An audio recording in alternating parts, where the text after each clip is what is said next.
И наша история такова, что всю историю мы были очень взаимосвязаны.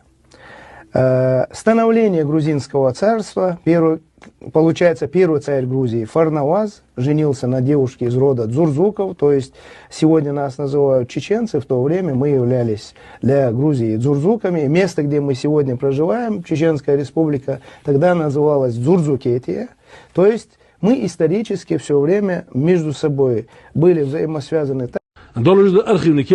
Планы что хамажда что ашеда болят. Сам исполнитель даться. $100 серьезно хамдушан. Я когда смотрю чеченское телевидение, ашеда болят, мне завидно становится.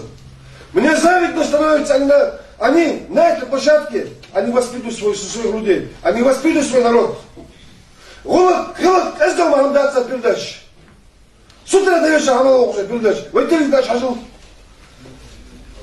Ну, я не знаю, может, это и вахи тоже, да, замутили вот это, все же повсюду распространено это.